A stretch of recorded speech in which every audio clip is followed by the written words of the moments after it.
Man's wife was cheating on him. His community knew about it but kept quiet. An audio story. In the quaint, picturesque town of Maplewood, life moved at a gentle pace.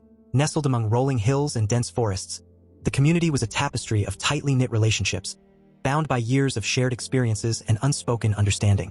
It was a place where everyone knew everyone, where secrets were few and trust was paramount. I am John Harper, a man who had always prided himself on being a steadfast presence in the community.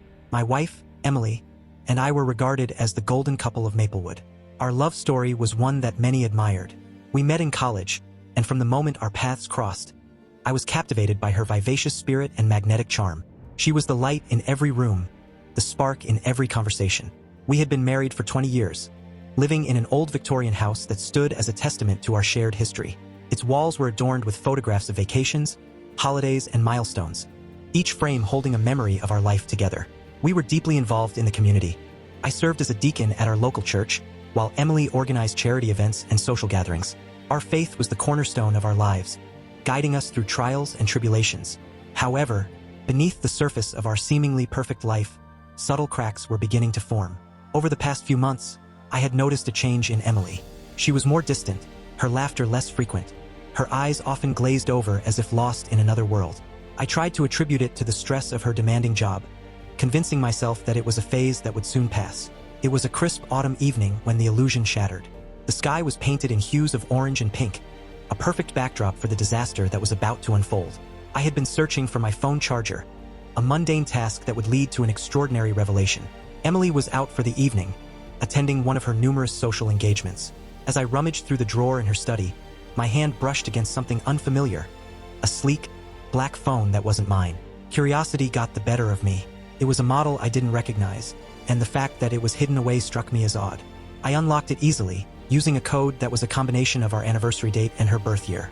The screen lit up, revealing a flood of messages. At first, they seemed innocuous, friendly banter, jokes, and everyday musings. But as I scrolled further, the tone changed. The messages became more intimate, more explicit. My heart pounded in my chest as I realized what I was reading. Emily was having an affair. Shock washed over me like a cold wave, leaving me numb and disoriented. I stood there, staring at the screen, my mind racing. How long had this been going on? Who was this man? My world, my reality, crumbled in an instant. The woman I loved, the life we had built together, now felt like a cruel illusion. For a few moments, I was paralyzed, unable to process the enormity of what I had discovered. The messages were a betrayal of the deepest kind, each word a dagger to my heart. As the initial shock subsided, a torrent of emotions took its place. Anger, hurt, confusion. They all mingled into a storm that raged within me. I needed answers, but more than that, I needed to confront Emily. The thought of waiting for her to return filled me with dread and anticipation. My mind raced with scenarios, each one more painful than the last. How would she react? Would she admit to the affair, or would she try to deny it? The hours until her return felt like an eternity. When Emily finally walked through the door, her cheerful demeanor was a stark contrast to the turmoil churning inside me. She greeted me with a smile, oblivious to the storm about to break. "Hey John, how was your evening?" she asked, her voice as melodic as ever. I could barely contain my emotions. "We need to talk," I said, my voice trembling. Emily's smile faltered. "What's wrong?" I took a deep breath, trying to steady myself. "I found your other phone." Her eyes widened, and for a moment, I saw a flicker of fear. She recovered quickly, but it was too late. The damage was done. "John, I can explain," she began, but her words sounded rehearsed, insincere. "Explain," I echoed, my voice rising. "Explain what? That you've been cheating on me?" She took a step back, her face a mask of regret and defensiveness. "It was a mistake, a moment of weakness. It doesn't mean anything." Her words felt like a slap in the face. A mistake? A moment of weakness? The messages I had read were not the product of a single moment, but a series of calculated actions. The betrayal was deep, and her attempt to downplay it only fueled my anger. "How long, Emily? How long have you been seeing him?" I demanded, my voice breaking. She hesitated, and in that pause, I saw the truth. It wasn't a moment of weakness. It was a sustained, deliberate affair. 6 months, she admitted, her voice barely above a whisper. The world seemed to tilt on its axis. 6 months. Half a year of deceit, lies, and betrayal. I felt like I was drowning, unable to catch my breath. "Why?" I asked, my voice hoarse. Why would you do this to us? Emily looked away, tears streaming down her face. I don't know. I was lonely, John. I felt like you weren't there for me anymore. Her words cut deep. I had always prided myself on being a good husband, a supportive partner. To hear that I had failed, that my efforts were not enough, was devastating. I was there, Emily, I said, my voice trembling with emotion. I was always there. You're the one who pulled away. The confrontation left us both raw and broken. Emily's tears did little to assuage my pain. The betrayal was too fresh, the wounds too deep. As she tried to explain herself, to justify her actions, all I could see was the trust she had shattered. That night, I lay in bed, staring at the ceiling. The woman lying next to me felt like a stranger. The betrayal had created a chasm between us, one that seemed impossible to bridge. I replayed our conversation over and over in my mind, each word a reminder of the life we had lost. Sleep eluded me. Every time I closed my eyes, the images of Emily with another man filled my mind. The messages, the confessions, the tears, they were all etched into my memory, a constant reminder of the pain she had caused. As the hours passed, I realized that our marriage, our life together, would never be the same. The trust that had been the foundation of our relationship was gone, replaced by a lingering sense of betrayal and hurt. Emily's affair had not only shattered our marriage but also my faith in the goodness of people. The next morning, as the first light of dawn crept through the curtains, I made a decision. I couldn't continue living a lie, pretending that everything was okay. I needed to find a way to move forward, to heal from the betrayal. And that meant confronting the truth, no matter how painful it was. As I got up and faced the day, I knew that the journey ahead would be difficult. But it was a journey I had to take, for the sake of my sanity, my dignity, and my future. Emily's infidelity had shattered my world, but it had also revealed the cracks that had been hidden beneath the surface. And now it was time to face those cracks and start the process of healing. The days following the revelation of Emily's affair were a haze of anguish and confusion. The betrayal felt like a knife lodged deep in my heart, twisting with every passing thought. Couldn't sleep. Each night was a battleground, with my mind replaying the messages I had read, the confrontation with Emily, and the reality of our fractured life. I lay awake, staring at the ceiling, consumed by a toxic blend of anger, hurt, and disbelief. Emily's betrayal gnawed at my soul, eroding the foundations of the life we had built together. Every familiar object in our home seemed to mock me. The photos on the wall, once cherished memories, now felt like hollow reminders of a lie. The bed we shared felt like a cold, empty expanse, dividing us even as we lay side by side. Emily tried to bridge the chasm between us, but her efforts only deepened my wounds. She was remorseful, but her apologies felt insincere, as if she were more concerned about the consequences of her actions than the pain she had caused. I could see the regret in her eyes, but it was overshadowed by a lingering defiance, a refusal to fully acknowledge the gravity of her betrayal. Days bled into nights, and I struggled to maintain a facade of normalcy. At work, I buried myself in tasks, hoping to drown out the torment that followed me everywhere. Interacting with the community was even more difficult. Maplewood had always been a place of comfort and familiarity, but now it felt like a labyrinth of whispers and sideways glances. Every friendly face seemed to hide a shadow of pity or judgment. I could sense the unspoken conversations around me. People knew. They knew about Emily's affair, and their silence felt like a betrayal of its own. The community that I had devoted myself to, that I had considered a second family, had kept this secret. The weight of this realization pressed heavily on my shoulders, adding to the isolation that engulfed me. One evening, as I walked home from work, I overheard a conversation that confirmed my suspicions. A group of neighbors stood on the corner, their voices carrying in the stillness of the evening air. Poor John. Did you hear about Emily? One of them said, her tone dripping with sympathy. Yes, it's been going on for months. I can't believe she would do that to him, another replied. I felt a surge of anger and sadness wash over me. They knew. They all knew and said nothing. The realization that the people I had trusted, the community I had served, had been complicit in their silence was a bitter pill to swallow. I felt betrayed not only by Emily but by everyone around me. Back at home, I confronted Emily once more. This time, it wasn't just about her affair. It was about the silence that surrounded it. Did you know that everyone knew? I asked, my voice trembling with a mixture of anger and despair. Emily looked down, unable to meet my gaze. I'm sorry, John. I never wanted to hurt you. Her apologies felt hollow. The damage was done, and no amount of remorse could change the fact that my trust had been shattered. The community's silence was a betrayal that cut almost as deep as Emily's infidelity. The faith I had placed in the goodness of people, in the strength of our community, crumbled. I had always been an active member of our community. Whether it was organizing charity events, participating in town meetings, or lending a hand at the local food bank, I was there. I was known for my reliability and willingness to help. My involvement wasn't just a duty, it was a passion. I took pride in being there for others, offering support and companionship. The church was my second home, and I devoted countless hours to ensuring its success and outreach. My role as a deacon was more than a title, it was a calling. I led prayer groups, counseled troubled teens, and even spearheaded the annual community picnic. It was my way of giving back, of living my faith through action. Emily was always at my side, our partnership seemingly unbreakable. We were the couple everyone admired, the duo that set the standard for love and community spirit. And yet, here I was, standing in the wreckage of our life together, feeling utterly alone. Desperate for some semblance of clarity, I decided to seek professional help. Seeing a therapist felt like a betrayal of my faith, but I was at my breaking point. I needed to understand why this had happened and how I could move forward. My first therapy session was a blur of emotions. I sat in a dimly lit room, feeling exposed and vulnerable. The therapist, a kind woman with a calm demeanor, listened intently as I poured out my heart. "John, infidelity often points to deeper issues," she said gently. "It's not just about the act itself, but what led to it." Her words struck a chord.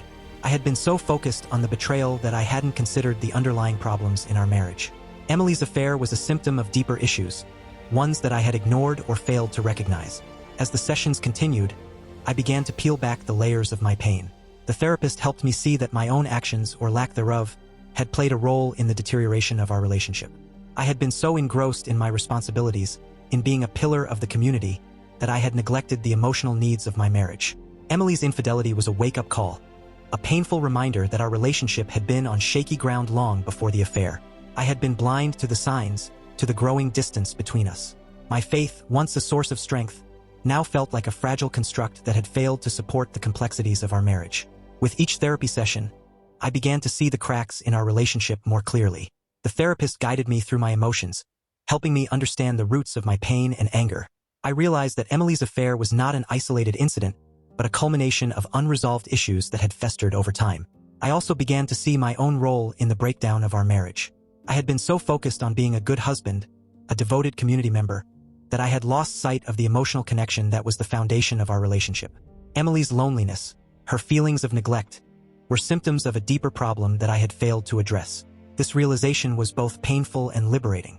It forced me to confront my own shortcomings, to take responsibility for my actions. But it also gave me a sense of control, a path forward. I couldn't change the past, but I could learn from it.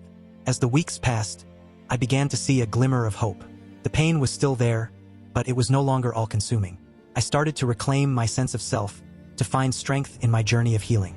The road ahead was long and uncertain, but I was determined to move forward, to rebuild my life on my own terms. Emily's betrayal had shattered my world, but it had also revealed the cracks that had been hidden beneath the surface. It was time to face those cracks, to start the process of healing and rebuilding. The journey was just beginning, but I was ready to take the first step. Confronting Emily was one of the hardest things I had ever done. It wasn't just about the affair.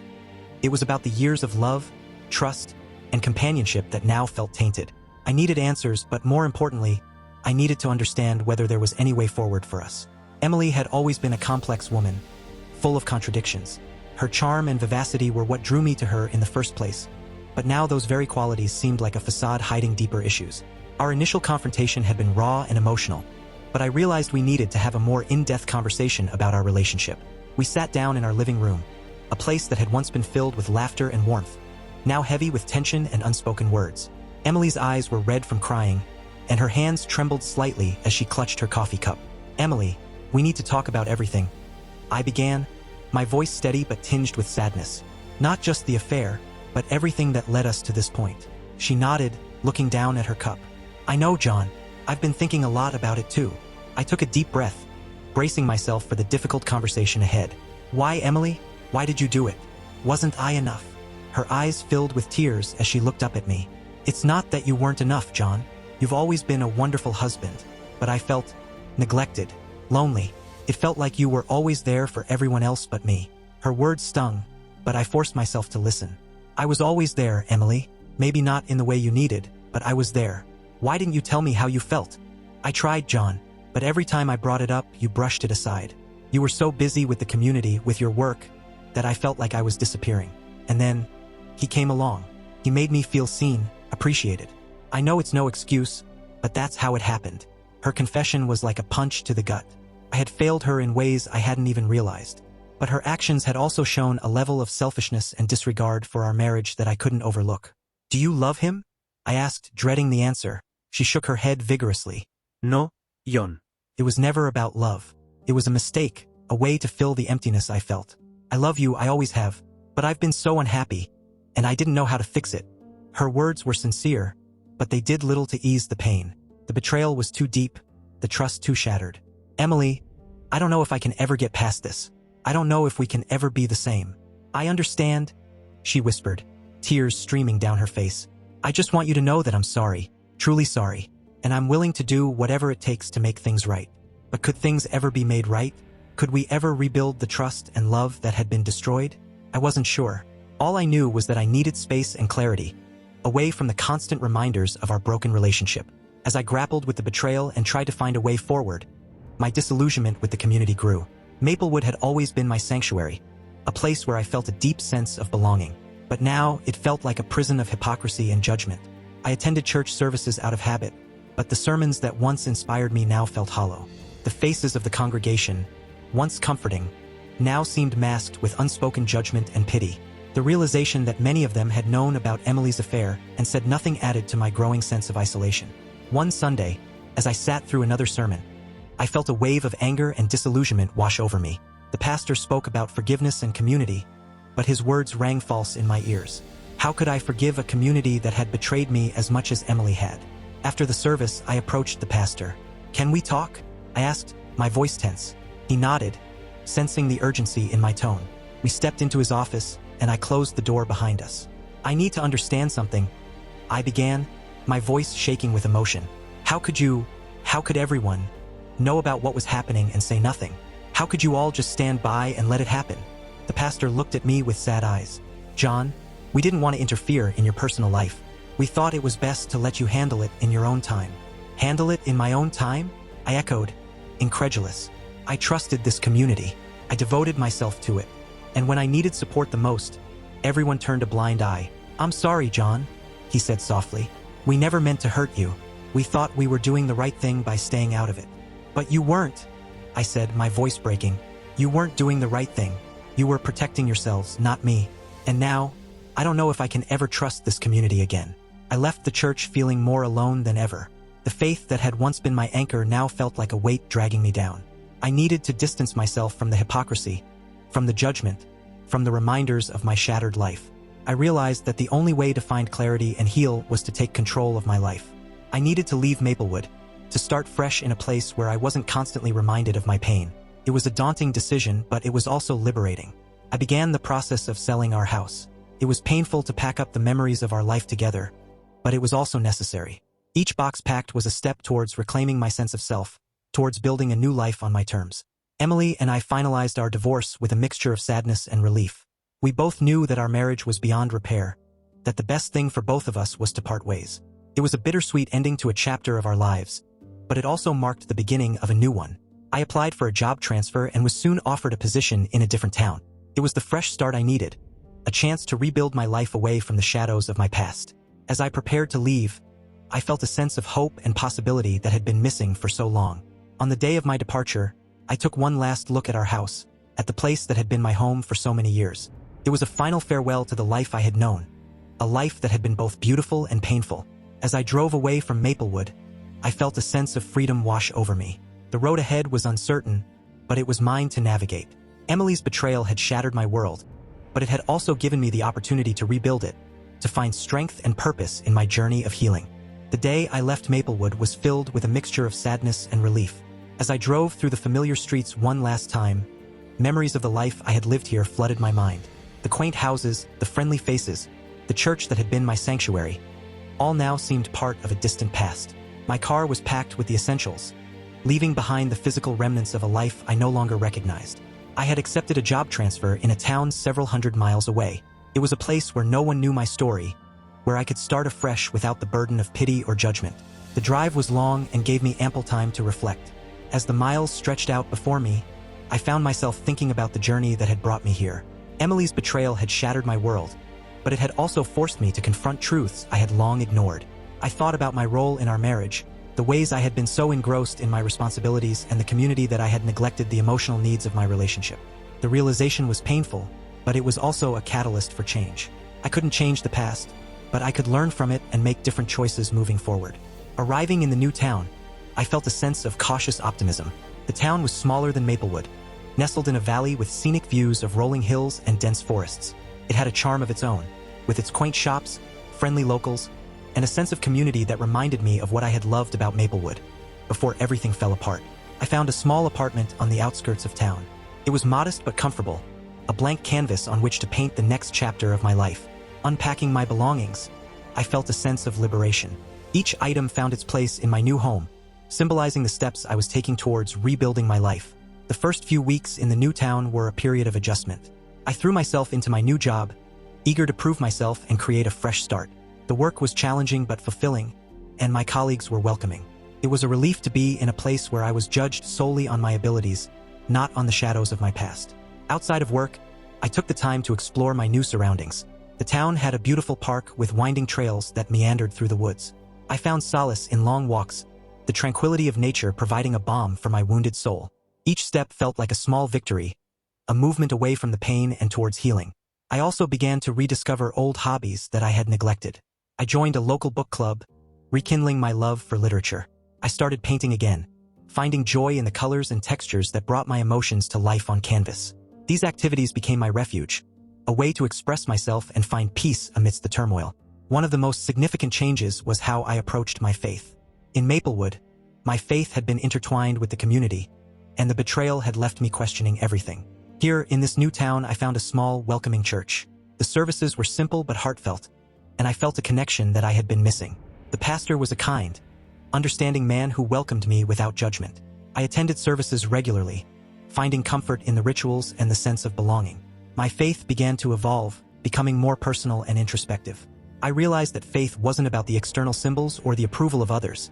It was about an inner strength and a connection to something greater than myself. As the months passed, I found myself reflecting on the journey that had brought me here. Emily's betrayal had been a devastating blow, but it had also been a catalyst for growth and self-discovery.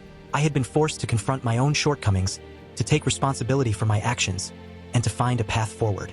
In this new town, I was no longer defined by my past. I was free to create a new identity, to build a life based on my values and aspirations. The pain of the betrayal was still there, but it no longer defined me. It had become a part of my story, a chapter that had shaped me but not confined me. I began to see the future with a sense of hope and possibility.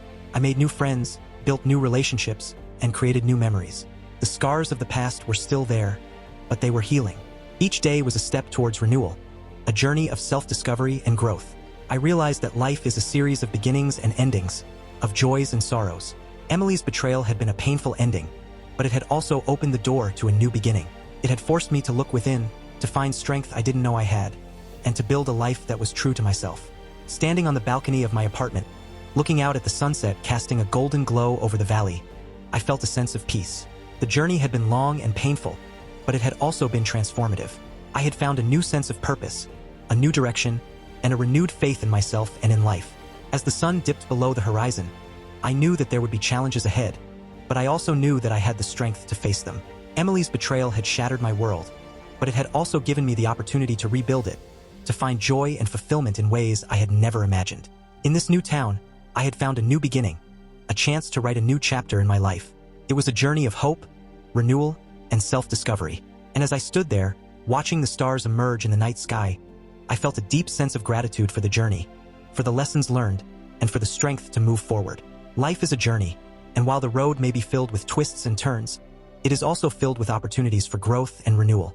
Emily's betrayal had been a painful chapter, but it had also led me to a place of hope and possibility, and for that I was grateful. Reflecting on my journey, I realized that the pain and betrayal had ultimately led me to a place of strength and self-awareness.